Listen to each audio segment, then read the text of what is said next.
lot of big whoops in there, but I'm not worried about it. I don't think we're going to be ripping up and down the side of the highway. I think we're going to be riding all this. How's the rip with Nick and Matt? Hey, welcome back. So this is going back a few weeks now, actually. Getting behind in my videos again. It's been a busy summer. Been building lots of tracks. Upcoming hare scramble at Keswick Ridge Farms. That's going to be a gooder. Lots of track building in there. And also been helping out with FMSQ's upcoming race that's going to happen this weekend coming, actually, at Crab Mountain. So that's going to be a big deal. Lots of fun. But anyway, earlier in the summer, somewhere about beginning of the month, took a week off and I was down in Nova Scotia.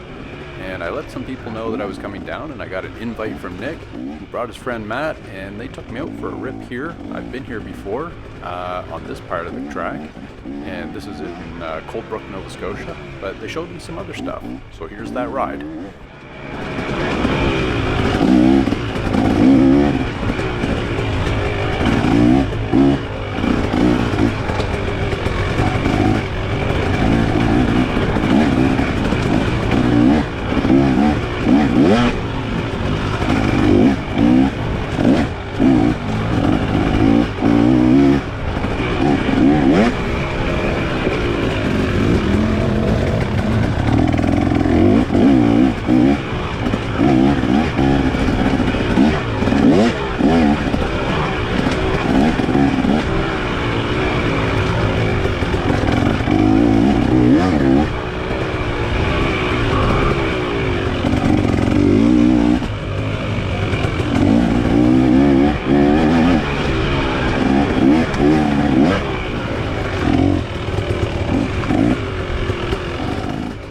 For the first 30 seconds or so, I thought we were all pretty evenly matched in terms of our skill and speed.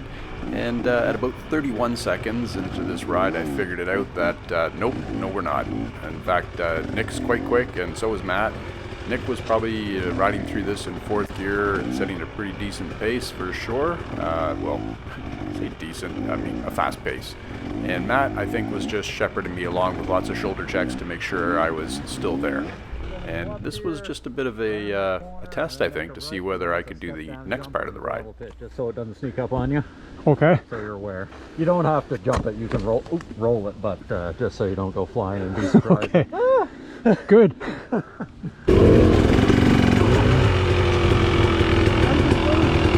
It's okay, the camera's rolling.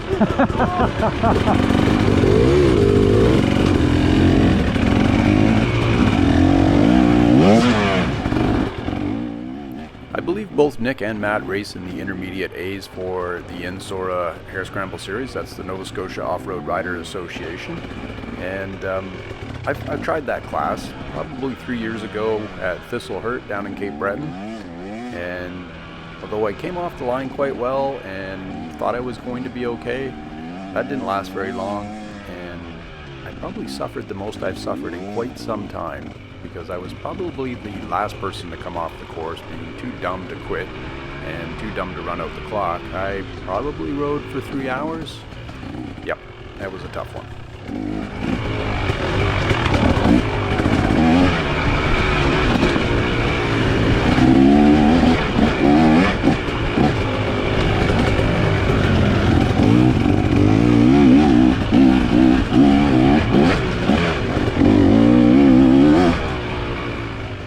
I should also mention that both Nick and Matt have their own YouTube channels, so I'll include those in the description for this one. Mostly they're posting some of their racing, but it's pretty entertaining.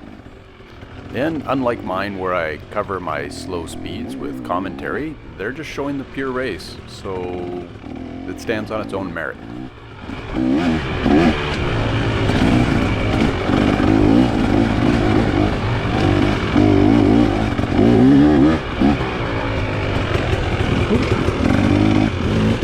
There you go, redemption.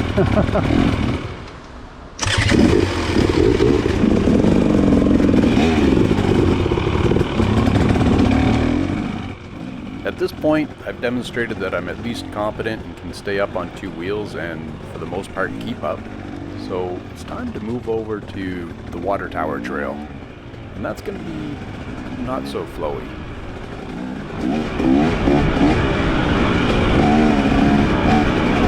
this is what we call the water tower trail. Right on. Alright, sorry Nick, I preempted you there with giving away the name of the trail. This is something that they've been working on and extending, and it's a lot of fun. It's a bit more technical and has more elevation changes than what we were just on, which is fast, flowy, and relatively smooth, which makes it a favorite, I think, for people in the area to go to Coldbrook and rip around. And if you're anywhere near or you happen to be going, I highly encourage you to go try that for a little ride. It's fun.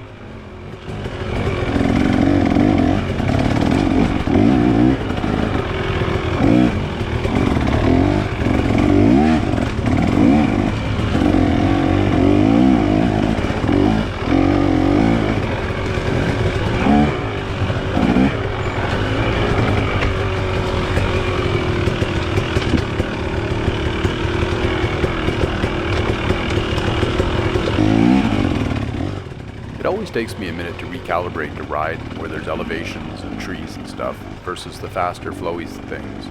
And it's mostly the descents. Those ones catch me out. I don't know, you got to be able to get up on the pegs and push your butt back over the seat to weight that rear tire so you get some traction with braking without actually skidding, because if you skid then you're just going to swap ends and end up falling over on the hill, and that's embarrassing.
Nick also made a video of this ride, and I'll add that link in the description as well if I can.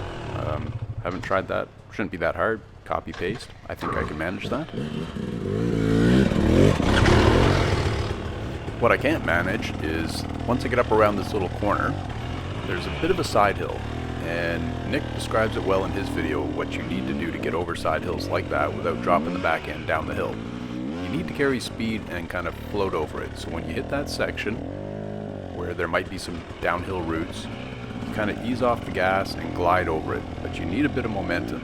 I don't have that, so I'm gonna push.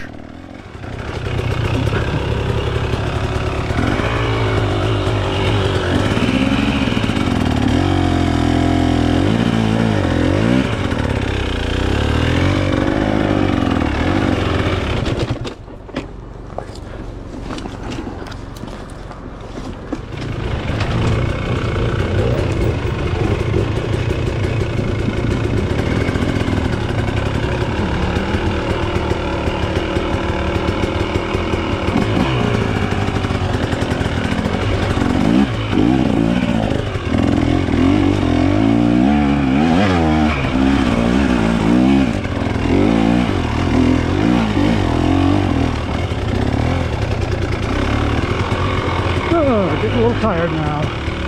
Boys have showed me a really good time, man. This is wicked in here. The other stuff is fast and fun and flowy, and this is making it work. It's a nice transition. I'm getting tired, so I'm sitting down more, making the bike harder to control, especially for this stuff.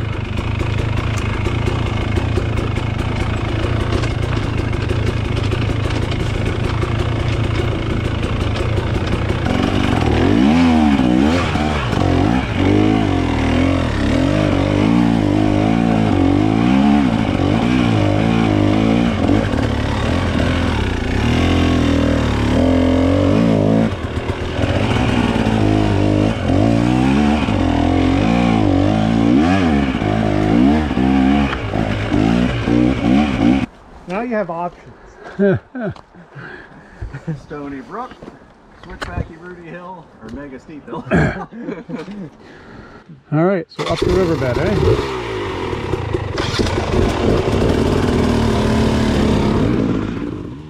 I ended up choosing Stony Brook as that seemed to be most in my wheelhouse of things I like. Big runs up the hill, if it's just steep, not so bad. Rudy switchback, it's okay, but this seems better. And you know, this is my one hero moment. This is the benefit of being kind of slow. You can pick your lines a little better, and you don't drop your bike. No slight intended there, Nick. Matt? I just got a little lucky and found a good line and managed to ride the bike right to the top.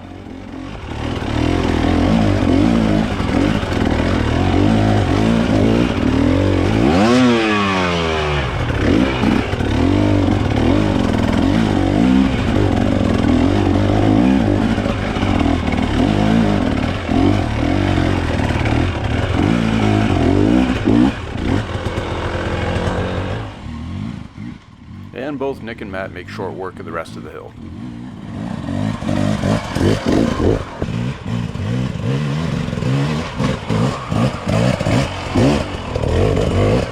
Thought you were going to kick me as I went by. Hey, new guy, no passing.